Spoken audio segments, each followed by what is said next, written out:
ஹalleluya ஹalleluya. மீண்டுமாய் இந்த புதிய மாதத்தில் உங்கள் யாவரையும் ஆண்டவருடைய வார்த்தைகளோடு கூட சந்திப்பதில் ரொம்ப சந்தோஷம். கர்த்தர் உங்களை ஆசீர்வதிப்பாராக. கடந்த 8 மாதங்களாய் நம்மை கண்மணி போல பாதுகாத்த ஆண்டவர் இன்றைக்கும் இந்த 9வது மாதம் முதல் நாளிலே இந்த ஓய்வு நாள் ஆண்டவர் நமக்கு கொடுத்திருக்கிறார். இன்றைக்கும் ஆண்டவர் எல்லாருமே முதல்ல ஏசப்பாவை துதித்து ஆராதித்து தான் இந்த மாதத்தை தொடங்கியிருக்கிறோம், இந்த நாளை தொடங்கியிருக்கிறோம். கர்த்தர் உங்களை எல்லாரையும் ஆசீர்வதிப்பார். அல்லேலூயா. வெறும் வார்த்தையினால வழக்கமாய் சொல்லுகிற வார்த்தை அல்ல, நிச்சயமாய் கர்த்தர் 8 மாதங்களாய் கண்மணி போல பாதுகாத்தவர் இந்த 9வது மாதத்தையும் உங்களை ஆசீர்வதித்து உங்களை நடத்த ஆண்டவர் உண்மையுள்ள மகிமையுள்ள தேவனாய் இருக்கிறார். அல்லேலூயா. ராமன் சொல்லுங்க பார்க்கலாம். சரி, இன்றைக்கும் ஒரு வாக்குத்தத்தத்தோடு உங்களோடு கூட பேசி ஆண்டவர் இன்றைக்கு நம்முடைய சபைக்கு, இங்கே இருக்கிற ஜனங்களுக்கு, இங்கே இருக்க இதை கேட்க போகிற ஒருவேளை இந்த யூடியூப் சேனல்களில் பார்க்கிற உங்களையும் ஆண்டவர் இன்றைக்கு ஆசீர்வதிக்க போகிறார். ஆமென். வழக்கமாக இந்த வசனங்களை அநேக தடவை நீங்கள் கேட்டிருப்பீங்க, இந்த வசனங்களை அநேக தடவை வாசித்திருப்பீங்க, இந்த வசனங்களை அநேக தடவை நீங்கள் அதாவது பிரசங்கித்து கூட இருக்கலாம் ஒரு வேளை. ஆனாலும் ஆண்டவர் இன்றைக்கு உங்களோடு கூட இந்த வசனத்தின் மூலமாய் பேச போகிறார். புதிய கோணத்தில் புதிய வழி வாசல்களோடு ஆண்டவர் நம்மோடு கூட பேச போகிறார். அல்லேலூயா. ஒரு ஆமென் சொல்லுங்க பார்க்கலாம். அல்லேலூயா சொல்லுங்க பார்க்கலாம். இந்த ஜெப வேளை உம்மை தேடி வந்தே, தேவா பதில் தாருமே. எந்த ஜெப வேளை உம்மை தேடி வந்தே, தேவா பதில் தாருமே. எந்தன் கோட்டை எந்தன் தஞ்சம் நீரே, உம்மை நான் நாடி வந்தே. எந்தன் கோட்டை எந்தன் தஞ்சம் நீரே, உம்மை நான் நாடி வந்தே. எந்தன் ஜெப வேளை உம்மை தேடி வந்தே. சொல்லுங்க எல்லாரும். ஆமாம், எல்லாரும் ரொம்ப அழகா பாடுறீங்க. எல்லாம் கர்த்தர் உங்களை ஆசீர்வதிக்கிறவங்க. தேவா பதில் தார். வாய் திறந்து. கோட்டை எந்தன் தஞ்சம் நீரே, நான் நாடி வந்தே. சொல்லுங்க எல்லாரும். எந்தன் கோட்டை எந்தன் தஞ்சம் நீரே, உம்மை நான் நாடி வந்தே. உம்மோடு என்னாலு உறவாட அருள் செய்யுமே. கர்த்தாவே உம் வார்த்தையை கேட்டிட காத்திருப்பேனே. உம்மோடு என்னாலு உறவாட அருள் செய்யுமே. கர்த்தாவும் வார்த்தையை கேட்டிட காத்திருப்பேனே. எந்த ஜெப வேளை வந்து. சொல்லுங்கம்மா எல்லாரும். தேவா கமன் எல்லாருமா. ஜெப வேளை உம்மை தேடி வந்தே. தேவா தேவா எந்தன் கோட்டை கோட்டை எந்தன் தஞ்சம் நீரே, உம்மை ராஜா. எந்தன் கோட்டை எந்தன் கோட்டை ரமலஷதலமா நாடி வந். எல்லாரும் சேர்ந்து கூட பலன் தாருமே. இந்த 9ஆம் மாசம் பலன் தார். இந்த புதிய மாசத்துல சொல்லுங்கம்மா, பலன் தாருமே.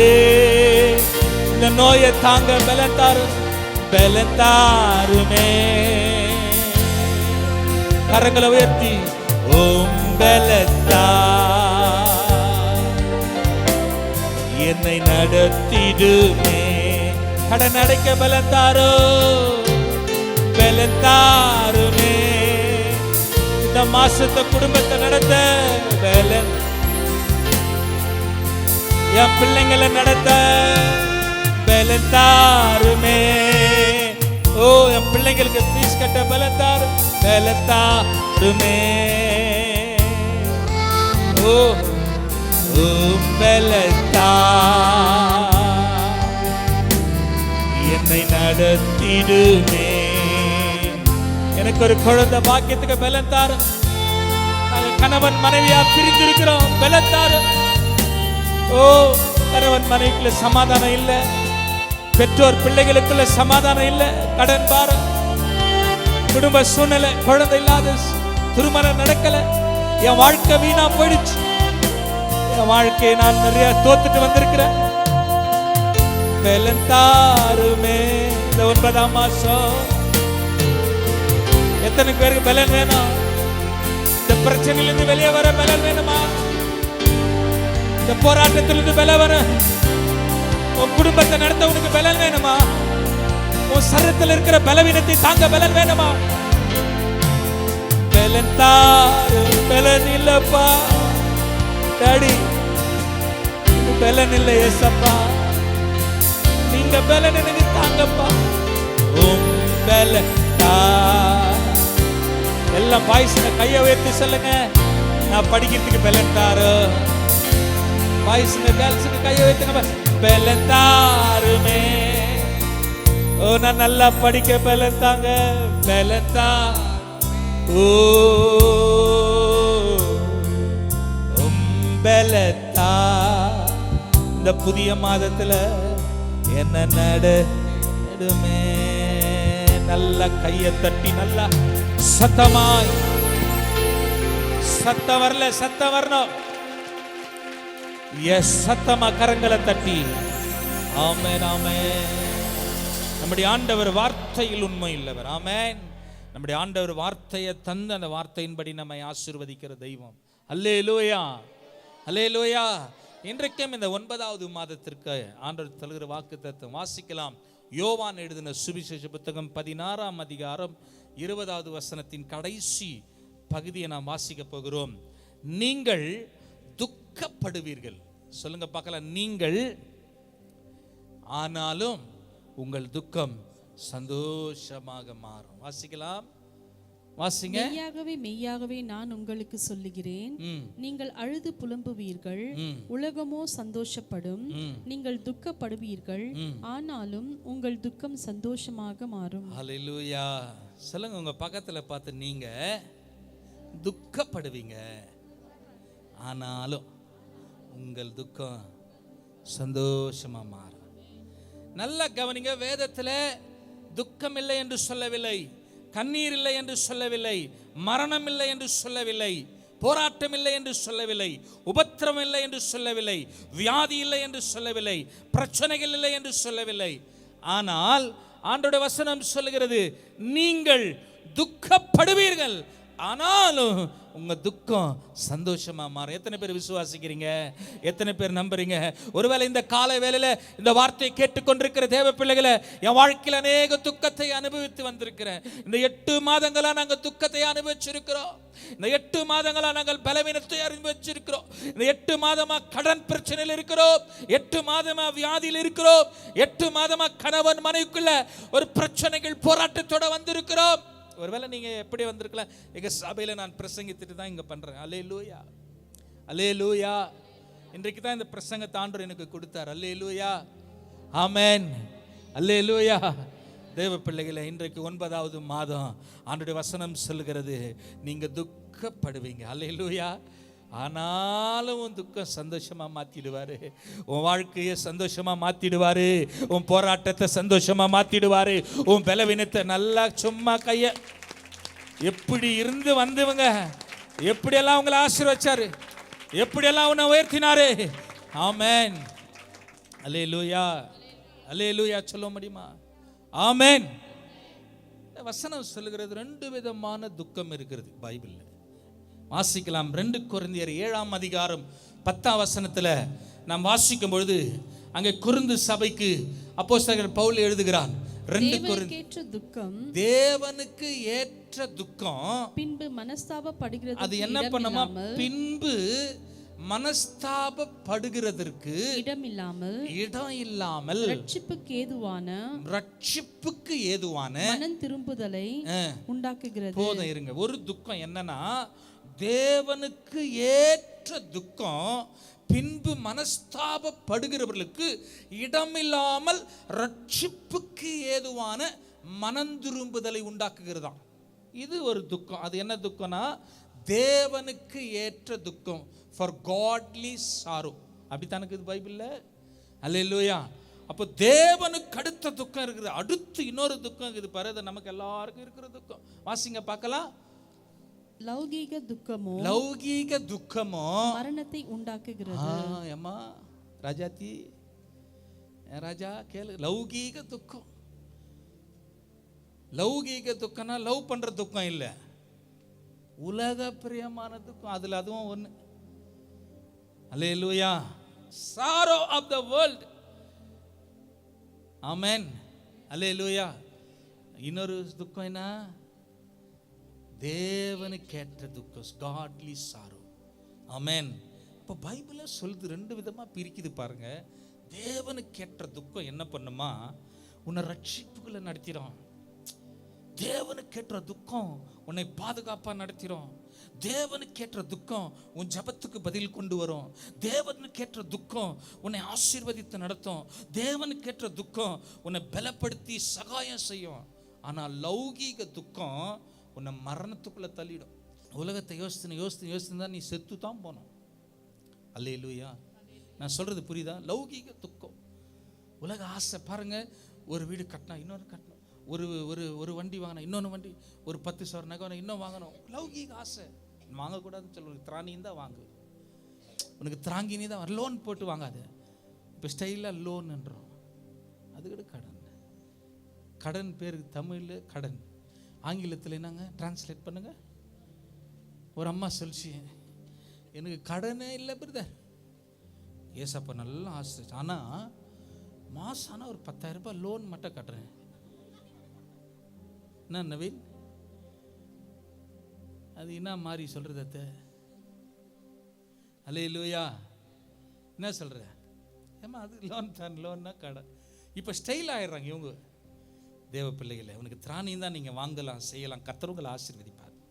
ஆனால் இங்கே வேதம் சொல்லுகிறது, ஒரு மனிதனுக்கு 2 விதமான துக்கம். ஒன்று காட்லி சாரோ, இன்னொன்று உலக பிரகமான லௌகீக துக்கம், மரணத்துக்கு. நம்ம லௌகீக துக்கம் மரணத்துக்குள்ள ஒன்று கொண்டு வந்துடும். ஃபஸ்ட் பீஸில் ஒருத்தர் நல்லா தெரியுமா, ஃபஸ்ட் பீஸில் ஒருத்தர் நல்லா தெரியுவா.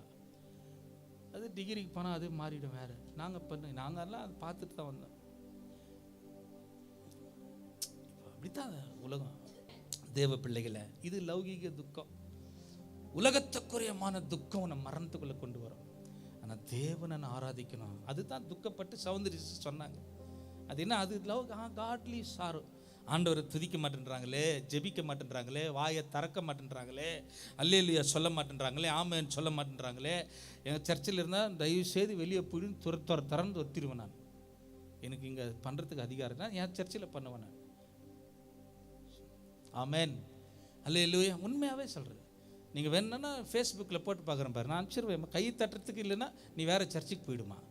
அல்லேலூயா சொல்கிறதுக்குன்னா அது வேறு எங்கன்னா போயிடு. இங்கே வந்தால் கர்த்தரை துதிக்கிறது மாத்திரம் இருக்கணும், வார்த்தையை கேட்குற மாதிரி இருக்கணும்.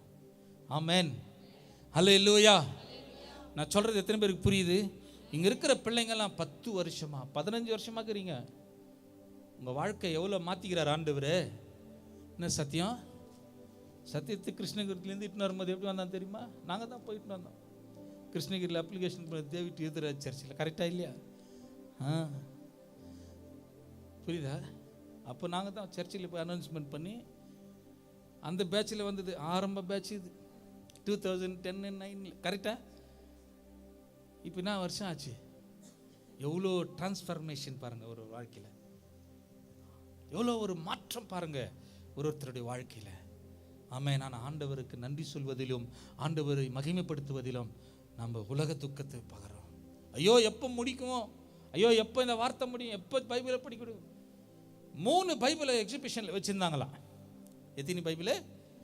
ஒரு பைபிள் ரொம்ப நீட்டாக அழகாக இருந்தது, ஒரு பைபிள் ரொம்ப டிப்டாப்பாக இருந்துச்சு, அழகாக இருந்துச்சு ஒரு பைபிள். இன்னொரு பைபிள் கொஞ்சம் வளைஞ்சி நெறிஞ்சி கொஞ்சம் அப்படியே அழுக்காக இருந்துச்சு. இன்னொரு பைபிள் இது பாரு, இந்த மாதிரி என் பைபிளுக்கு இது பாரு, இது என் பர்சனல் பைபிள், அது எடுங்கம்மா, இது என் பர்சனல் பைபிள், என் கூடவே இருக்கும். ஆமென், ஹல்லேலூயா. ஏன்னா கல்யாணத்துக்கெல்லாம் போனது எடுத்துன்னு போகிறதில்ல, சரியா? ஆமென். நான் சர்ச்சிலேருந்து வந்ததுனால நான் அப்படியே வெறும் ஆசீர்வாதம் கூறிட்டு வந்துட்டேன். ஆமென். அதனால இந்த 3 பைபிளை பேசிக்கிச்சான். இந்த நல்ல அழகாக டிப்டாப்பாக இருந்துச்சு பாரு அந்த பைபிள். சொல்லிச்சான் 20 வருஷத்துக்கு முன்னே கல்யாணம் நடந்துச்சு, அந்த கல்யாணத்தில் கிஃப்ட் கொடுத்து ரொம்ப டிப்டாப்பாக அழகாக கல்யாணம் பண்ண மாதிரியே வச்சுக்கிறாங்க அந்த பைபிள். அழகாக பார்க்கும்போது தொடச்சி நல்லா அப்படியே இருக்குது. எத்தனை பேர் கல்யாணத்தில் பைபிள் வாங்கினீங்க? சரி, உன் கல்யாணம் நடந்தால் கொடுப்பாங்க.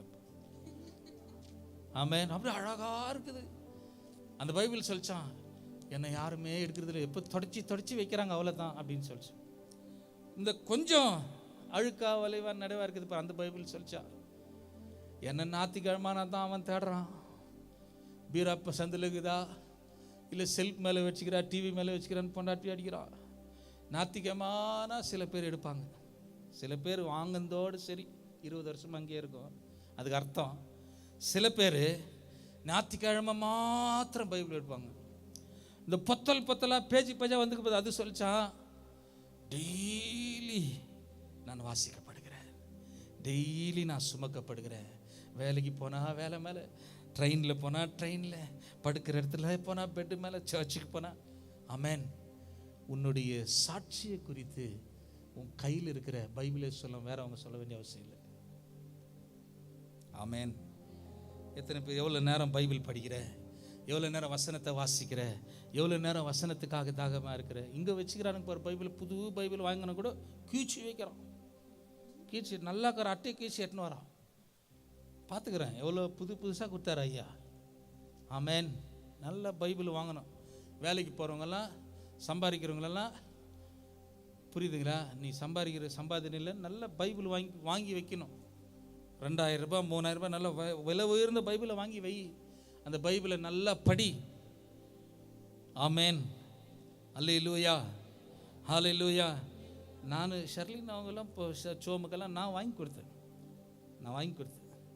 விலை உயர்ந்த பைபிளை நான் வாங்கி 2000 ரூபாய். என்கிட்ட கூட அவ்வளோ காஸ்ட்லியாக இல்லை. ஆனால் அவங்களுக்கு நான் எங்கே போனாலும் பைபிள் வைக்கணும். துணி வாங்குகிறோம், நகை வாங்குகிறோம், சாப்பாடு வாங்குகிறோம், கறியை வாங்குகிறோம், பிரியாணி சரி இல்லையா, எல்லாம் பண்ணுற. பைபிள் வாங்குறதுக்கு என்ன குறை? ஆமென். உன்னுடைய பைபிள் உனக்கு சாட்சி சொல்லும். ரைட், அல்லேலூயா, ஆமென். ஒரு 4 காரியத்தை, உன் துக்கத்தை மாற்றுகிற காரியத்தை நான் சொல்லி நான் உங்களுக்காக ஜெபிக்க போகிறேன். பாருங்க, இதுதான் இன்னைக்கு வாக்கு தத்துவம். நீங்கள் துக்கப்படுவீர்கள், and you shall be sorrowful, but your sorrow shall be turned into joy. அல்லேலூயா.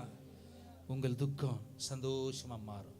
அப்போ என் துக்கம் சந்தோஷமாக மாறுறதுக்கு வேதம் என்ன சொல்கிறது? எப்போ மாறும் அப்படின்னா, வாசிக்கலாம் ஒவ்வொரு காரியத்தை, ஒரு 4 காரியத்தை உங்களுக்கு சொல்லி உங்களை நான் ஆசீர்வதி ஜெபித்து கடந்து போக ஆசைப்படுகிறேன். வாசிக்கலாம்.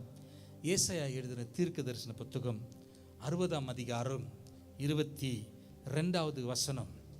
Wait for the God's time. ஆண்டவருடைய நேரத்துக்காய் காத்திரு, உன் துக்கம் மாறும். வாசிங்க பார்க்கலாம். ஏசாயா 60:22. ஐசாயா 60:22. சின்னவன் ஆயிரமும் சிறியவன் பலத்த ஜாதியுமாவான். கர்த்தராகிய நான் ஏற்ற காலத்தில் இதை தீவிரமாய் ஏற்ற காலத்துல, ஆமென், ஏற்ற காலத்துல தீவிரமாக உன்னை ஆசீர்வதிப்பேன். அல்லேலூயா. ஒரு நேரம் வரும், நீ துக்கத்தை நினைச்சு அவமானப்பட்டு நினைச்சு காலம் வரும். உன் துக்கத்தை பற்றி யோசித்து துக்கப்பட்ட காலம் ஒரு நாள் மாறும். எப்போ தெரியுமா? ஏற்ற காலத்தில். சொல்லுங்க பார்க்கலாம், எந்த காலத்தில்? ஜோரா சொல்லுங்க சிஸ்டர் பார்க்கலாம். ஏற்ற காலம். Amen, amen. Wait for the God's time. ஆண்டவருடைய நேரத்துக்காக நீ காத்திருக்கணும். நீ காத்திருக்காம அர்ஜென்ட் பட்டு எனக்கு இப்போவே இப்போ படிக்கிறதுக்கு முன்னாடி கல்யாணம் பண்ணால் உதப்பட்டு தான் நிற்பேன். கல்யாண வயசு வந்த பிறகு பண்ணிக்க, வெயிட் பண்ணு. வேலைக்கு போன பிறகு பண்ணிக்க, அப்புறம் கடங்காரிசியாக தான் நிற்குவேன். ஆமேன். நான் சொல்கிறது புரியுதா? எத்தனை பேருக்கு புரியுது? கர்த்தர் உங்களோடு கூட இன்னைக்கு பேசி கொண்டிருக்கிறார். ஒவ்வொரு காரியத்துக்கும் ஒவ்வொரு காலம் உண்டு. நீ பிரசங்கி புஸ்தகத்தில் சொல்லப்படும் ஒவ்வொரு காலத்துக்கும் ஆண்டுடைய காலத்துக்கு நேரத்துக்கு நீ வெயிட் பண்ணினா கர்த்தர் உன்னை ஆசீர்வதிப்பார். ஆமென். சின்னவன் 1000 சிறியவன் பலத்த ஜாதியும் அவன் கர்த்தராகிய நான் ஏற்ற காலத்தில் தீவிரமாக வரும். எப்படி வரும்? ஏற்ற காலத்தில் சுனாமி மாதிரி வந்து உன்னை ஆசீர்வதிப்பார். ஆண்டவருக்காக நீ காத்திருக்கணும். ஏற்ற காலத்தில் உன் பிரச்சனை மாறும், ஏற்ற காலத்தில் குடிப்பழக்கம் மாறும், ஏற்ற காலத்தில் சமாதானம் வரும், ஏற்ற காலத்தில் கணவன் மனைவிக்குள்ள இருக்கிற போராட்டம் நீங்கும், பிள்ளைங்களை ஆசீர்வதிப்பார், ஏற்ற காலத்தில் குழந்தை பாக்கியத்தை தருவார், ஏற்ற காலத்தில் கடன் பிரச்சனையை மாற்றுவார், ஏற்ற காலத்தில் உனக்கு ஒரு வீடு தருவார், ஏற்ற காலத்தில் வாகனத்தை தருவார், ஏற்ற காலத்தில் நீ எதிர்பார்க்கிற நன்மையை ஆண்டவர் தருவார். அதை குறித்து நீ துக்கப்பட வேண்டிய அவசியம் இல்லை. உங்கள் துக்கம் சந்தோஷமா இந்த மாதத்தில் மாற்ற என் கர்த்தர் வல்லமையுள்ள தேவனா இருக்கிறார். என் ஆண்டவர் உண்மையுள்ள தேவனா இருக்கிறார். கரங்களை கொட்டி கர்த்தர் நாமத்தை மகிமைப்படுத்துங்க. ஏற்ற காலத்தில் வரும். நீ ஆண்டவருக்காக காத்துரு. ஏற்ற நேரம் வரட்டும்பா. இந்த பட்டுப்பூச்சி இருக்குது, எத்தனை பேர் பார்த்துக்கிறீங்க? பட்டுப்பூச்சி, இந்த ரேஷ்மின்னு சொல்லுவாங்கள்ல, ஆமாம் தானே? பார்த்தீங்களா இல்லையா? ஆமாம், அதில் நல்லா ஐவரி அந்த மஞ்சள் கலரில் எப்படி இருக்கும் இல்லையா? இந்த பட்டுப்பூச்சி சின்ன பூச்சி. ஒரு பையன் என்ன பண்ணான்னா, இவனை மாதிரி நல்லவங்கிறாங்க. ஆமேன். அந்த பூச்சி அந்த பட்டு உடச்சி அதில் இருக்கிற பூச்சியை வெளியே விட்டுறான். இதை ஒரு பெரியவர் பார்த்துன்னு இருந்தார். இவன் 2-3 உடச்ச உடனே அவன் அந்த பெரியவர் போய் சொன்னாரான், ஏன்பா அதை உடைக்கிற அப்படின்னு கேட்டாரா. அதுக்கு இந்த பையன் சொன்னானா, அதெல்லாம் உள்ளே இருந்து கஷ்டப்படுது. இங்கே பாருங்கள் எவ்வளோ பூச்சி இருக்குது, எவ்வளோ பேர்ட்ஸ் இருக்குது, எவ்வளோ பறவை இருக்குது, போய் நல்லா வெளியே போய் வளரட்டும், ஜாலியாக சந்தோஷமாக இருக்கட்டும்னு சொன்னானா. அதுக்கு அந்த பெரியவர் சொன்னாராம், அது அப்படி இல்லைப்பா, வான்னு கூட்டின்னு போய் ஒரு பட்டுப்பூச்சி உடச்சி இப்போ காட்டுனேன். அந்த பட்டுப்பூச்சி உடஞ்ச உடனே அந்த பூச்சி வெளியே வந்த உடனே ஜஸ்ட் ஒரு 1 minute or 2 minutes அவ்வளோதான் அது உயிரோடு இருந்துச்சு. அது வெளியே வந்த உடனே அது வெளியே வர்றதுக்கான பறக்கிறதுக்கு திராணி இல்லை, பலன் இல்லை, அது சாப்பிட்றதுக்கு தெரியல, அதுக்கு எதுவுமே தெரியல. அது அப்படியே அந்த உஷ்ணத்தில் வெயிலில் தாங்க முடியாமல் செத்து போச்சு. இப்போ அந்த பெரியவர் அந்த பையனுக்கு சொன்னாராம், எப்பா பாரு, இந்த பூச்சியினுடைய தன்மை என்னன்னா, இந்த பட்டு பூச்சி அப்படியே மோல்டாகி உள்ள அந்த ஓடு இருக்கும். அது கொஞ்சம் கொஞ்சமாக அந்த ஓடை உடைக்க ட்ரை பண்ணும். அது காலமாக இத்தனை வருஷம், இத்தனை மாதம், இத்தனை நாட்கள்னு இந்த குறிப்பிட்ட நாட்கள் வரைக்கும் இந்த பட்டுப்பூச்சி அந்த ஓடை உடைக்க ட்ரை பண்ணி அது ஒரு காலம் வந்த உடனே அதுக்கு தானாகவே ஒரு பலன் வந்துடும். அதுக்கு தானாகவே பறக்கிற பலன் வரும், தானாகவே உடைக்கிற பலன் வரும். அப்போ அது பட்டு உடைச்சி வெளியே வந்து பறந்து போயிடும். ஆமென், அல்லேலூயா. அது உடைக்கிறதுக்கான காலம் வரைக்கும் பட்டு காத்திருக்கும், பூச்சி காத்திருக்கும். அந்த மாதிரி பட்டு பூச்சி போல இன்னைக்கு துக்க முகத்தோட ஒரு வேளை நீங்கள் வந்திருக்கலாம். பட்டுப்பூச்சை போல கஷ்டப்பட்டு உடைக்க முடியாத சூழ்நிலை என்னோட வந்திருக்கலாம். ஐயோ, இந்த பிரச்சனைக்கு ஒரு முடிவில்லையே, இந்த போராட்டத்துக்கு ஒரு முடிவில்லையே, இந்த பலவீனத்துக்கு ஒரு முடிவில்லையே, இந்த கண்ணீருக்கு ஒரு முடிவில்லையே, இந்த வியாதிக்கு ஒரு முடிவில்லையே, இந்த காரியத்துக்கு ஒரு முடிவில்லையேன்னு சொல்லி வந்திருக்கலாம். நீ ஏசப்பா உங்களோடு கூட பேசுகிறார். ஆமென். ஆண்டவருடைய நேரத்துக்காய் காத்துருங்க. ஒரு நேரம் வரும், ஆண்டவர் உங்களை ஆசீர்வதிக்கிற நேரம் வரும், உங்க துக்கத்தை மாற்றுகிற நேரம் வரும், உன் கண்ணீரை துடைக்கிற நேரம் வரும். தேவ சமூகத்தில் காத்திருங்க. வசனம் அதுதான் சொல்லுகிறது. கர்த்தராகிய நான் ஏற்ற காலம், ஆண்டவருக்கு ஏற்ற காலம். உனக்கு ஏற்ற காலத்தில் உன்னை ஆண்டவர் ஆசீர்வதிக்க மாட்டார், அவருக்கு ஏற்ற காலத்தில் உன்னை ஆசீர்வதிப்பார். உனக்கு ஏற்ற காலத்தில் ஆண்டவர் உன்னை உயர்த்த மாட்டார், அவருக்கு ஏற்ற நேரத்தில் கர்த்தர் உன்னை உயர்த்துவார். ஆமென், அல்லேலூயா. எத்தனை பேருக்கு புரியுது நான் சொன்னது? நம்ம நினைக்கிறோம், ஏன் நேரத்தை நம்ம நினைக்கிறோம், ஏசப்பா இப்போ இது நடந்துட்டா நல்லா இருக்குமேப்பா, இப்போ நடந்தா நீ தாங்க மாட்ட, பட்டு பூச்சி மாதிரி பட்டு போயிடுவேம்மா ராஜாத்தி, இப்போ நீ தாங்க மாட்ட, போன வேகத்தில் வந்துடுவ, போவாத. புரிஞ்சா சரி. நான் எத்தனை பேருக்கு புரியுது நான் சொன்னது? சிஸ்டர், பிரதர், அல்லேலூயா. பட்டு பூச்சி மாதிரி நீ இந்த பலனை கொண்டு காத்துரு. கர்த்தர் உன்னை ஆசீர்வதிப்பார். ஆமென். எத்தனை பேருக்கு புரியுது நான் சொன்னது? அல்லேலூயா. உன் துக்கம் மாறத்துக்கு பட்டு பூச்சி போல. Amen. Wait for the God's time. ஏற்ற நேரம் வரும். உன் சூழ்நிலையை மாற்றுகிற நேரம் வரும். உன் பலவீனம் நேற்றுகிற நேரம் வரும். ஒரு அம்மா என்னை பார்த்துக்க வந்தாங்க. அவங்க சர்ச்சுக்கு வந்தவங்க கிடையாது. ஒரு 6 மாதத்துக்கு முன்னே, ஒரு 4 மாதத்துக்கு முன்னே நாங்கள் சர்ச்சில் அடிக்கடிக்கு இந்த எண்ணெய் பூசி ஜெபம் பண்ணுறது, டெலிவரன்ஸ் ப்ரேயர் மாதிரி வைப்பேன். ஒரு நாள் அந்த அம்மா வந்து, நேற்றப்பா ஏதோ ஜெபம் பண்ணுறதுக்கு எண்ணெய் கொடுத்தியாமே, எனக்கு கொஞ்சம் எண்ணெய் கொடுப்பான்னு கேட்டாங்க. நான் சொன்னேன் வாங்கம்மா அப்படின்னு சொல்லி. பவுலினா யாரும் இல்லை, வீட்டில் பசங்க யாரும் இல்லை. அவளை சர்ச்சில் உட்கார வச்சுட்டு நான் வீட்டில் போய் ட்ரெஸ் பண்ணின்னு வந்து அவங்கள வீட்டில் உட்கார வச்சு சர்ச்சில் உட்கார வச்சுட்டு அவளை பார்த்தா அவங்க அந்த அம்மா ஒரு 60-70 வயசு இருக்கும். அவங்க காலை தூக்கி காட்டுறாங்க. அந்த காலில் அந்த இங்கே காலுக்கிட்ட அந்த சாரி காலில் 2 காலையிலும் கொப்பலமாக வந்திருக்கு. 2 காலையிலும் சீழ் ஒழுகிற நிலைமையில் இருக்குது. என்னால் தாங்க முடியலப்பா, என்னால் இருக்க முடியலப்பா. டாக்டர்கிட்ட போகிறதுக்கு கூட அந்த அளவுக்கு சூழ்நிலை இல்லை. அவங்க அழுகுறாங்க. சரிம்மா அழுவாதீங்க. சர்ச்சிலேருந்து போகிறவங்க யாரோ சொல்லியிருக்கிறாங்க, பிரதர் ஜெபம் பண்ணி என்ன கொடுக்குற போய் ஜெபம் பண்ணிங்கன்னு சொல்லியிருக்கிறாங்க. சரி அந்த அம்மா வந்தாங்க. அந்த அம்மாவுக்கு சர்ச்சில் எண்ணெய் வச்சுருக்கு. டிஷ்யூ பேப்பரில் அந்த எண்ணெயை ஊற்றி நானே அந்த கால் மேலே போட்டுட்டு ஜெபம் பண்ணிவிட்டு, தைரியமாக விசுவாசம் போங்க, இதோடு விட்டுறாதீங்க, ஏசப்பா கிட்ட ஜெபத்தை கேளுங்க, ஆண்டவர் உங்களுக்கு சுகம் தருவாருன்னு சொல்லி அனுப்பிட்டேன். ஒரு 3 வாரத்துக்கு மேலே ரோட்டில் பார்க்குறேன். அந்த அம்மா ரோட்டில் துணி தூக்கி காமிக்குது. எப்பா பாருப்பா, ஆறுன்னு வருது, காஞ்சின்னு வருது. எப்பா ரொம்ப தேங்க்ஸ்ப்பா. அல்லேலூயா. ஒரு நேரம் வரும், உன் காயங்களை ஆற்றக்கூடிய ஒரு நேரம் வரும். உன் காயங்களை ஆற்றுகிற ரண வைத்தியர் உங்க கூட இருக்கிறார். உன் துக்கத்தை மாற்றுகிற நேரம் வரும். காத்துருங்க. அல்லேலூயா.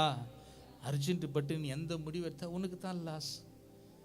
அர்ஜென்ட் பட்டு எந்த முடிவு எடுத்தாலும் சரி, வாழ்க்கையை தேர்ந்தெடுத்தாலும் சரி, எந்த மரணத்தை தேர்ந்தெடுத்தாலும் சரி, அர்ஜென்ட் பட்டு எந்த சூழ்நிலையை செலக்ட் இவனை பார்க்கறது அவனை பார்க்கறது எது பண்ணாலும் பேஜாராயிடுவீங்க. இன்னும் 24 வருஷம் பேஜார் பட்டுனுக்குறோம். ஆமென். அல்லேலூயா. கொஞ்சம் நேரம் பேஜார் இல்லை. எப்படி தெரியுமா தேர் வச்சுன்னு வந்துக்கிறோம். 24 வருஷம். என்ன இமானுவேல்? அல்லேலூயா. இன்னும் கொஞ்ச நாள் தேவையாக்கா. கல்யாணம் பண்ணிடுறது ரொம்ப ஈஸி. சிலவனில் புக் பண்ணி சர்ச்சில் தாலி கொடுத்து போயிடலாம். கல்யாண வாழ்க்கையை நடத்துறது தான் இன்னைக்கு பசங்களெல்லாம் ஆசை தான். படிக்கிற பசங்கள் எல்லாம் அதான் நான் பார்க்குறேன். பேசுகிறவரெல்லாம் கல்யாணத்தை பற்றி தான் பேசுகிறான். நாங்கள் நினச்சிக்கிறது காரியத்தை பற்றி பேசினுக்கிறோம்னா. கர்த்தர் மாற்ற ஒரு நேரம் வரும், உங்களுக்கு கல்யாணம் பண்ணுற நேரம் வரும். கர்த்தர் உங்களை ஆசீர்வதிப்பார். 2வது யாக்கோபு 1ஆம் அதிகாரம் 12ஆம் வசனம். James chapter 1 verse 12. யாக்கோபு 1:12 சொல்லுகிறது. வாசிங்க வேகமா. நீங்கள் வாசித்தீங்களா நேராக உங்களுக்கு சீக்கிரம் முடிச்சிருவேன். நான் எல்லாம் நிறைய வசனங்களை சொல்ல முடியாது. சோதனையை சகிக்கிற மனுஷன் பாக்கியவான். அவன் உத்தமன் என்று விளங்கின பின்பு கர்த்தர் தம்மிடத்தில் அன்பு கூறுகிறவர்களுக்கு வாக்குத்தத்தம் பண்ணின ஜீவ கிரீடத்தை பெறுவான். சரி, வாக்குத்தத்தம் பண்ணின அந்த ஆசீர்வாதத்தை எப்போ பெறுவானா? Be patient in temptation. Hallelujah. என்ன சிஸ்டர் சொல்றது? சிஸ்டர் பிரதர்ஸ் என்ன சொல்றீங்க? பேஷண்ட். சோதனையை சகிக்கணும். இங்க சோதனை இல்லைன்னு சொல்ல வரல பைபிள்ல. சோதனை இல்லைன்னு வேதத்துல சொல்லவே இல்லை எங்கேயுமே. ஆமென். ஒவ்வொரு பொருளை செய்யும் போது இந்த ஃபோனை கண்டுபிடிச்சு அதை சோதிப்பாங்க. ஒரு வண்டி கண்டுபிடிச்சா அதை டெஸ்ட் ரைடு பண்ணுவாங்க. நான் சொல்றது புரியுது எத்தனை பேருக்கு? எல்லாத்துக்கும் சோதனை இருக்குது. ஆமென். அல்லையிலே ஒரு ஷூட்டு தைக்கிறனா முதல்ல போட்டு பார்த்து அதெல்லாம் அப்புறம் எங்கே இப்பு பண்ணோம், எங்கே கையை வைக்கணும், எங்கே தூக்கி நிற்குது, சோதனை இருக்குது. அல்லேலூயா. இப்போ நீ போய் ஃபேஷியல் பண்ணுறனா கூட ஃபஸ்ட்டு ஃபவுண்டேஷன் போட்டு சோதிப்பாங்க. எதனா இன்ஃபெக்ஷன் ஆகிடுச்சு பண்ணுறவங்களுக்கு தெரியும் எழுதிக்குன்னா. ஆமென். நான் சொல்கிறது உங்களுக்கு ஒவ்வொன்றுக்கும் சோதனை இருக்குது. உன்னை ஆசீர்வதிப்பதற்கும் கர்த்தருங்க சொல்ற வசனம் என்ன தெரியுமா? சோதனையை சகிக்கிறவன் பாக்கியவான். அவன் உத்தமன் என்று விளங்கின பின்பு கர்த்தர் தம்மிடத்தில் அன்பு கூறுகளுக்கு வாக்குத்தத்தம் பண்ணின அந்த துக்கம் சந்தோஷமா மாறிடும். என்ன வாக்குத்தத்தம் பண்ணார்? இந்த 9ஆம் மாசம் நீ துக்கம் சந்தோஷமா மாறப்பா. அந்த வாக்கு தத்தத்தை நீ பெறத்துக்கு சோதனை வரும் பாரு. இந்த வருஷத்துல, இந்த மாதத்துல, போன வருஷம் போன மாசம் வந்திருக்கலாம். ஒரு தம்பி என்னை தேடி வந்தாங்க, ஃபீஸ் ஹெல்ப்புக்காக வந்தாங்க. நான் சொல்லிட்டு என்னால் முடியாது, அவங்க சர்ச்சுக்கு வரவங்க இல்லை, என்னால் முடியாது, இப்போ அவங்க கேன்சல் பண்ணிட்டாங்க எல்லாம் அப்படின்னு போன வருஷத்துக்கு முன்னே சொன்னேன். அவங்க குடும்பத்துக்கு. சரி இவங்க போயிட்டு இவர் கேட்ட ஆவறதில்லைன்னு சொல்லி ஒரு டைம் நம்ம பில்லியா அம்பேத்கர் கிட்ட பார்த்த உடனே அவர்கிட்ட போய் காலில் ஊயின்ட்டுக்கிறாங்க. அவர் என்ன பண்ண முடியும்? ரோட்டில் அவர் நேராக போய் உதவி பிரதர் இருக்கிறாரு, அந்த என்ட்ரிஸில் அவங்க வீடு, நீ நேராக போய் உதவி பிரதரை பாரு, அவர்கிட்ட நான் பேசுகிறேன்னு சொல்லிட்டு அவங்கள அனுப்பிட்டு எனக்கு ஐயா ஃபோன் பண்ணார்.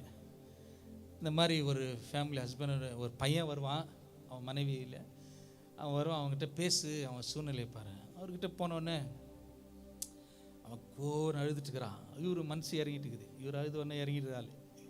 அவர் போயிட்டு நேரம் அழுதுட்டேன், என் மனைவி சரியில்லை, என் பிள்ளைங்களுக்காக தான் நான் உயிரோடு இருக்கிறேன், என் 2 பிள்ளைங்களை படிக்க வைக்க என்னால் முடியல, என் மனைவியுடைய சூழ்நிலைகள் சரியில்லைன்னு சொல்லி அழுது, இன்றைக்கு நான் சாகிற நிலைமையில் இருக்கிறேன், நீங்கள் ஏதாவது ஹெல்ப் பண்ணி இந்த பிள்ளைங்களோட ஹாஸ்டலில் சேர்த்துக்க, நான் போய் செத்துறேன் அப்படின்னு சொல்லிட்டு அந்த பையன் சொன்னான்.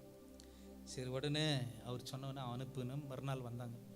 நானும் பவுலி ரமேஷ் அவங்ககிட்ட எல்லாம் பேசி, அவங்க மனைவிக்கிட்ட போய் பேசி, அவங்க வீட்டுக்கு ஐயா அனுப்பினார். நாங்கள் போய் அவங்க வீடை பார்த்து, அவங்க வீடு எப்படி தெரியுமா இருக்கும் வீடு, இந்த ஷீட்டு வீடெல்லாம் ஒஞ்சிட்டா எப்படி இருக்கும், ஷீட்டு பாதி ஷீட்டு, அதுதான் செவுரு, ஃப்ளெக்ஸ் பேனர் தான் கூரை, இதுதான் அவங்க வீடு.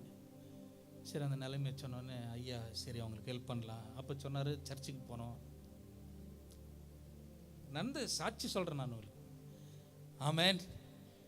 அவன் என்ன ஒத்துக்கினான், ஏசப்பா என்னை சுகப்படுத்துவார், ஏசப்பா என் மனைவியை மாற்றிடுவார், ஏசப்பா என் சூழ்நிலையை மாற்றிடுவார், இந்த பிரச்சனையிலிருந்து ஒரு காரியத்தை விடுதலை தந்துடுவார். அவன் சர்ச்சுக்கு வர மறுநாள் அவங்க 2 குழந்தைங்க வந்தாங்க. அப்புறம் ஒரு 2-3 வாரத்துக்கு அப்புறம் அவங்க மனைவி வந்துச்சு. இப்போ குடும்பமாக புருஷன் பொண்டாட்டி 4 பேரும் சர்ச்சுக்கு வராங்க, சந்தோஷமாக இருக்கிறாங்க. இப்போ கேட்ட பிரச்சனை இல்லை ஆனால் இல்லைண்ணா, ஒவ்வொரு மாதமாக ஃபீஸுக்கு வரும்போது தனியாக அவர் நின்று பார்த்துட்டு ஸ்தோத்திரம் சொல்லி தான் வருவாங்க. அவங்க பொண்டாட்டி வந்தாலும் சரி, அது யாருன்னு உங்களுக்கு ஒரு தெரியும் சௌந்தர்யம் தெரியுமா, தெரிஞ்சிருக்கலாம். ஆமேன், அல்லேலூயா. எதற்காக நான் சொல்லுகிறேன்னா, பி பேஷன். சோதனை வரும் நம்ம வாழ்க்கையில், அது யார் மூலயமா வரலாம், பொண்டாட்டி மூலயமா வரலாம், பிள்ளைங்க மூலயமா வரலாம், பெற்றவங்க மூலயமா வரலாம், கூட பிறந்தவங்க மூலயமா வரலாம், நண்பர்கள் மூலயமா வரலாம். அல்லேலூயா, ஆமேன். எங்கள் ஃப்ரெண்டு வீட்டுக்கு நான் போனேன், ஹார்ட்டில் 3 வால்வு பிளாக். நான் இருக்கிற பர்சனாலிட்டியில் அவன் பாதி வெயிட் தான். ஹார்ட்டில் 3 வால்வு பிளாக். கேள்விப்பட்டோன்னே என் கண்ணில் தண்ணி ஊற்றுது. ஆயுத்த ஜபம் பண்ணுறேன் சனிக்கிழமை, போன வாரத்துக்கு முன்ன வாரம் இந்த விஷயம் சொன்னோன்னே அழுவுறேன். அவனுக்கு ஃபோன் பண்ணி பேசுகிறேன், ஆமாம் இப்போ தான் எனக்கு வால்வு வச்சாங்கன்னு சொன்னான். ரொம்ப கஷ்டமாயிடுச்சு. உடனே ஐயா மெட்ராஸில் இருந்தார், அப்போ அவருக்கு ஃபோன் பண்ணி சொன்ன இந்த மாதிரி ஆயிடுச்சு.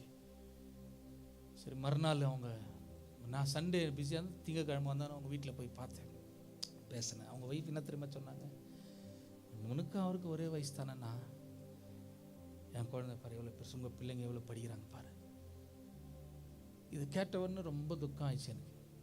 இப்போ அவனுக்கு ஏதோ ஒன்று ஆயிருந்தா அந்த குழந்தையும் சின்ன வயசில் இருக்கிற மனைவி என்ன ஆயிருக்கு யோசித்து பாருங்கள். தேவ பிள்ளைகளை நான் என்ன சொல்கிறேன்னா, உங்கள் துக்கம் சந்தோஷமாக மாறுறதுக்கு சோதனை வரும்போது பி பேஷன்ஸ்.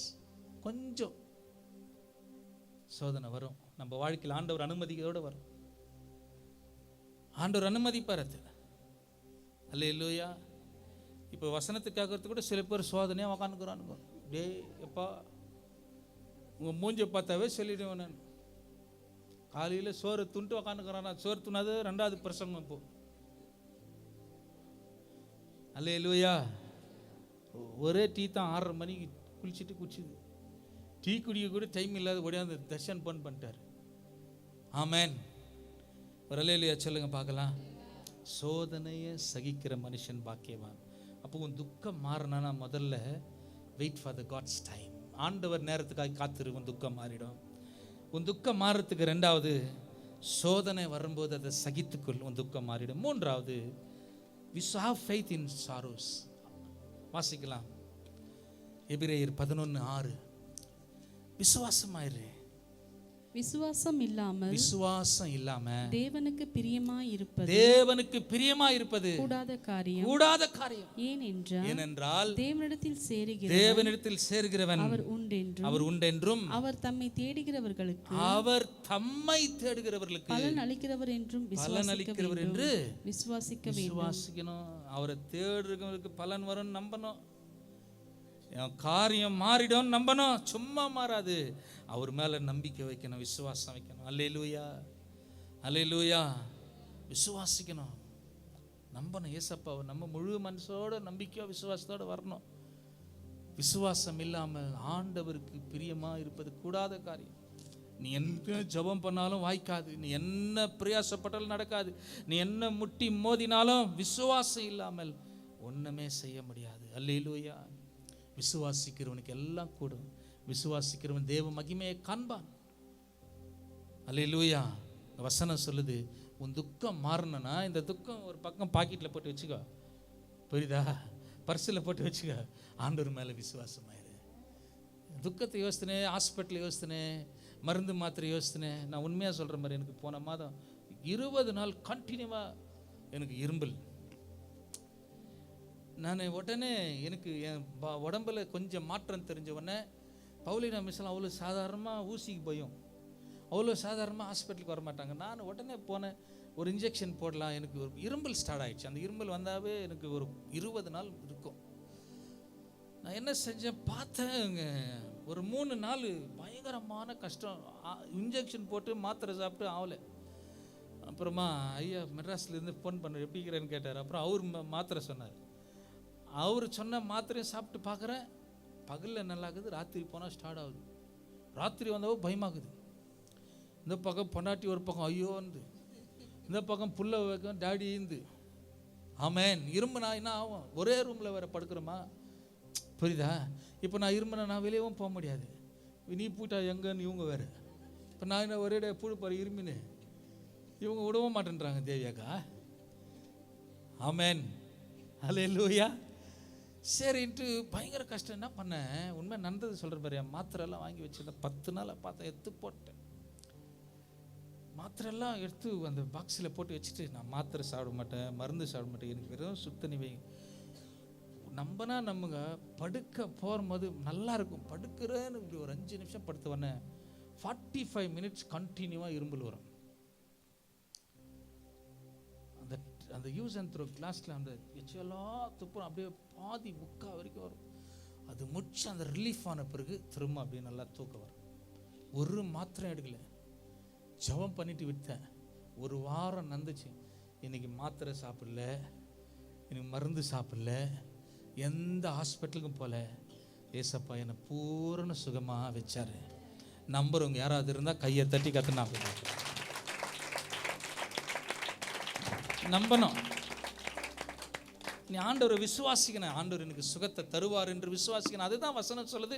நீ விசுவாசம் இல்லாமல் தேவனுக்கு பிரியமா இருப்பது கூடாத காரியம். அவரை பிரியப்படுத்துறதுக்கு கூடாது. இப்போ ஒருத்தரை ப்ளீஸ் பண்ணணும்னு விரும்புகிற ஃப்ரெண்டு வராங்க வீட்டுக்கு, ஒரு கெஸ்ட்டு வராங்க வீட்டுக்கு, அவங்களுக்கு தேவையானதெல்லாம் செஞ்சு வைக்கிற, அவங்களுக்கு பிடிச்சதை கொடுக்குற, ஒரு பர்த்டே செலிப்ரேஷன் அவங்களுக்கு பிடிச்சதை செய்கிற. சொல்கிறது புரியுதா இல்லைங்களா? இப்போ ஆண்டவருக்கு எது தெரியுமா பிரியம்? ஆண்டவருக்கு எது தெரியுமா பிடிக்கும்? ஆண்டவர் மேலே விசுவாசமாக இருக்கிறது தான் பிடிக்கும். ஆண்டவர் மேலே நம்பிக்கையாக இருக்கிறது தான் ஆண்டவருக்கு பிடிக்கும். ஆமேன். அல்லேலூயா சொல்லுங்க பார்க்கலாம். நம்ம எல்லாம் விசுவாச துரோகிகளாக இருக்கோம். பவுல் சொல்கிறாரு, நான் விசுவாச துரோகியா. ஆமேன். சொல்லுங்க, என்ன விசுவாச துரோகின்னு சொல்லுங்க. அப்படின்னா என்ன தெரியுமா அர்த்தம்? விசுவாச துரோகினா விசுவாசிக்கிற மாதிரியே விசுவாசிக்கிறது, தலை ஆட்டுற மாதிரியே ஆட்டுறது, பைபிள் படிக்கிற மாதிரியே படிக்கிறது. ஆனால் நம்ம எண்ணமெல்லாம் ஏக்கமெல்லாம் பணத்தின் மேலேயும் பொருள் மேலேயும் மனிதர்கள் மேலேயும் குடும்பத்தின் மேலேயும் பிள்ளைங்க மேலேயும் கணவன் மேலேயும் ஆண்டவர் மேலே வைங்க அந்த விசுவாசத்தை. ஆமென். ஆபிரகாமை ஆண்டவர் அழைக்கிறார். ஆண்டவர் சொல்றார், ஆபிரகாம் தன் மனைவிக்கு கூட சொல்லலை. உங்களுக்கு எல்லாரும் தெரிஞ்ச சப்ஜெக்ட் தானே. ஆமென் ஆமென். இந்த எபிரேயர் 11ஆம் அதிகாரத்தை நீங்க வாசித்தீங்களா? மோசே போல ஒரு விசுவாசமா பார்க்க. ஆமென். மோசே என்ன மாதிரி தெரியுமா சொல்றாரு? தேவனுடைய ஜனங்களோட நிந்தைய அனுபவிப்பதை பார்க்கலாம். அல்லேலூயா. நான் பார்வோன் அரண்மனையில் இருக்கிறதா எனக்கு மேலே வேண்டாம். ஒரு அரண்மனையில் ஒரு இளவரசன் மாதிரி ஒரு தங்க கட்டில் தூங்குறதை காட்டிலாம் என் ஜனங்களோடு நான் தீங்கு அனுபவிக்கிறேன். அரண்மனையில் பார்வோன் குமாரத்தின் பிள்ளைன்னு சொல்லுது, அந்த பட்டத்தை பார்க்கலாம். என் ஜனங்களோடு ஒரு பரதேசி போல அங்கே நிற்கிறேன். ஓ ஆண்டவருடைய, அதாவது அரண்மனையில் போய் ராஜ வாழ்க்கையை சுகபோக வாழ்க்கையை அனுபவிப்பதை பார்க்கலாம். என் ஆண்டவருக்காக என் ஆண்டவரை நான் நம்புகிறேன். என் ஜனங்களோடு நான் துக்கத்தை, அதுதான் விசுவாசம். இன்னைக்கு நம்மளுக்கு ஆண்டவர் ஆசீர்வதிச்சு சொன்ன ஆண்டவர் நல்லவர்ன்றோம்.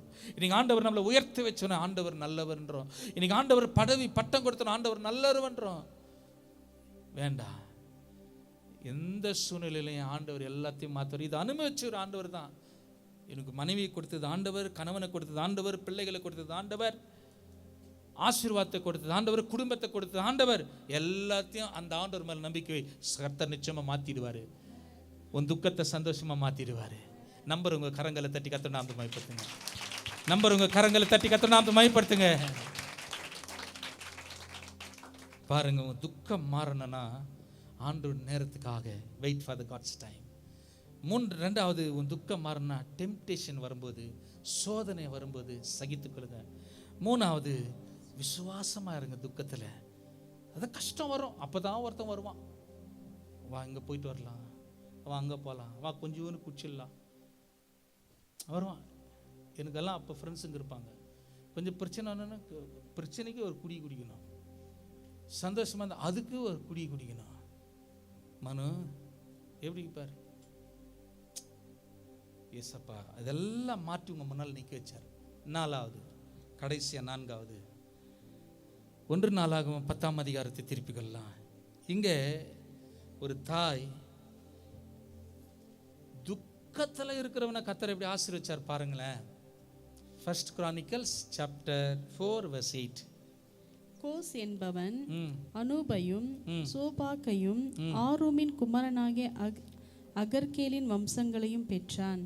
யாபேஸ் தன் சகோதரரை பார்க்கிலும் கனம் பெற்றவனாய் இருந்தான். யாபேஸ் சகோதரனை பார்க்கிலும் கனம் பெற்றவனாய் இருந்தான். அங்க யாபேஸ் எப்படி இருந்தாரு?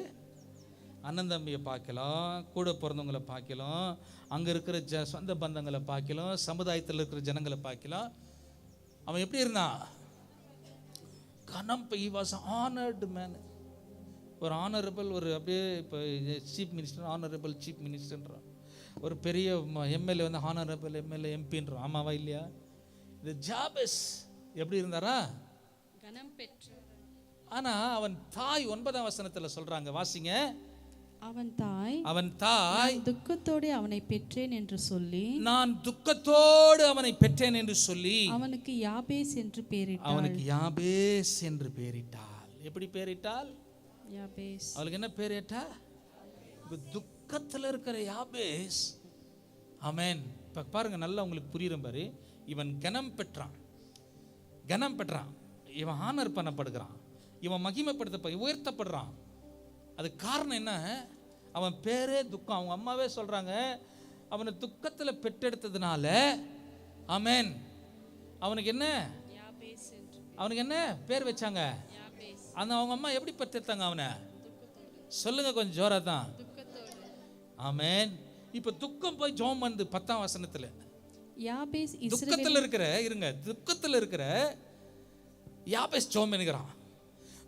துக்கத்தில் இருக்கிற மனுஷன் போய் ஆண்டவர்கிட்ட ஜெபம் பண்றான். ஸோ துக்கத்தில் இருக்கும்போது ஜெபம் பண்ணு, உன் சந்தோஷமா கர்த்தர் மாத்திடுவார். அல்லேலூயா. prayer in sorrows. இப்போ அவன் துக்கப்படுற நேரத்துல என்ன ஜெபிக்கிறான் பாருங்க, வாசிங்க 10ஆம் வசனத்தை.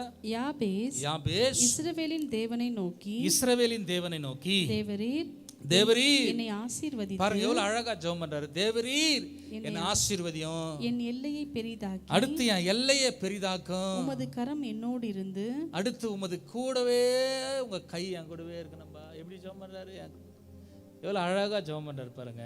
தீங்கு என்னை துக்கப்படுத்தாத தீங்கு என்னை துக்கப்படுத்தாதபடிக்கு அதற்கு என்னை விலக்கி காத்தருளும் அதற்கு என்று என்னை வேண்டிக் கொண்டான். ஆமென். அவன் வேண்டிக் கொண்டதை தேவன் அருளினார். அவன் கேட்டதை கர்த்தர் கொடுத்துட்டாரு. அல்லேலூயா. துக்கப்படும் போது ஜெபம் வராது, துக்கப்படும் போது யாருக்கிட்ட பேச தோண்டாது, துக்கப்படும் போது எதுவுமே செய்ய தோண்டாது. ஆனால் இவனுடைய தாய் இவனை துக்கத்தோடு பெற்றெடுத்தேன் என்று சொல்லி யாபேஸ் என்று பெயரிடுகிறாள். இந்த துக்கமான யாபேஸ் ஆண்டவரிடத்தில் போய் எப்படி ஜெபம் பண்ணுறான், இஸ்ரவேலின் தேவனை நோக்கி, தேவரீர் என்னை ஆசீர்வதித்து, அடுத்து என் எல்லையை பெரிதாக்கி, அடுத்து எல்லை பெருசான பிறகு என்னை ஆசீர்வதிக்கிற, ஆசீர்வதிச்சோன்னே என் எல்லை பெருசாகிடுதுப்பா, என் எல்லை பெருசான பிறகு உன் கை என் கூடவே இருக்குனப்பா. அல்லேலூயா. ஏன்னா என் சுத்திக்கிறதுக்கெல்லாம் என்னை தொந்தரவு பண்ணுவான், என்னை சூழ்ந்து இருக்கிறவெல்லாம் என்னை தொல்லை பண்ணுவான், என்னை சூழ்ந்து இருக்கிறவங்களெல்லாம் நம்ம வளர வளர சூழ்ந்து இருக்கிறவங்களால தொல்லை வந்துடும் பாரு. வந்துக்குதா இல்லையா? வரலாம் சொல்லி நான் இன்னும் போய் காட்டுறேன், எதிரிலே காட்டிடுவேன், உனக்கு ஜன்னலில் கூட காட்டிடுவேன். நீ வளர வளர என்ன தேவியாக்கா சூழ்ந்து இருக்கிறத பார்த்தீங்களா, சாரோஸ் எப்படி வருது. ஆமேன்.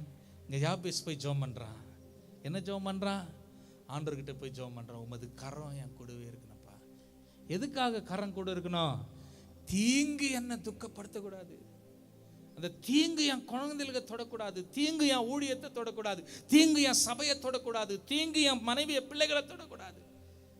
ஆமென். அதற்கெல்லாம் விலக்கி காத்துக்கொள்ளும் என்று வேண்டிக் கொண்டானா. அவன் துக்கத்தில் இருக்கும்போது வேண்டிக் கொண்டதுனால கர்த்தர் அவன் வேண்டிக் கொண்டதுபடியே தேவன் அருளினார். அப்படித்தான் உங்க பைபிள் இருக்குது, இருக்குதா இல்லையா, இருக்குதா இல்லையா? ஆமென். அப்போ நம்முடைய துக்கம் சந்தோஷமாக மாறுவதற்கு 4 காரியம். 1, ஆண்டவர் நேரத்துக்காக காத்துருங்க. 2, ஆண்டவர் சோதனையை வரும்போது சகித்துக் கொள்ளுங்க. 3வது விசுவாசத்தோடு காத்துருங்க. 4வது துக்கம் வரும்போது நல்லா ஜெபம் பண்ணுங்க. துக்கம் வரும்போது நல்லா அழுது ஜெபம் பண்ணுங்க. துக்கம் வரும்போது ஆண்டவர்கிட்ட சொல்லி ஜெபம் பண்ணுங்க. துக்கம் வரும்போது ஆண்டவர் நினைச்சதெல்லாம் நீங்கள் யோசித்து ஜெபம் பண்ணுங்க. இந்த துக்கத்தை பார்த்து சொல்லாத. ஒருத்தர் தீங்கு பண்ணிட்டா அந்த தீங்கை பார்த்து சொல்லாத, அவங்க நன்மை செய்ததை யோசித்து ஜெபம் பண்ணு. ஐயோ இவங்க எனக்கு துணி கொடுத்தாங்களே, இவங்க எனக்கு ஃபீஸ் கட்டினாங்களே, ஐயோ எனக்கு இவங்க ஹாஸ்டலில் தங்க வச்சு படிக்க வச்சாங்களே, ஐயோ எனக்கு நல்ல வேலை வாங்கி கொடுத்தாங்களே, ஐயோ என்னை போஷித்தாங்களே, நான் பட்னியாக வரும்போது எனக்கு சோறு போட்டாங்களே, ஐயோ என் மனைவி நான் வேலைக்கு போயிட்டு வந்து எனக்கு நல்லது செஞ்சாங்களே, என் கணவர் எனக்கு சம்பாரிச்சு போட்டானே, என்னை அழகுப்படுத்தி பார்த்தானே. துக்கம் வரும்போது ஏசப்பாட்ட ஜெபம் பண்ண, நீ வேண்டது அப்படியே உனக்கு தருவார்.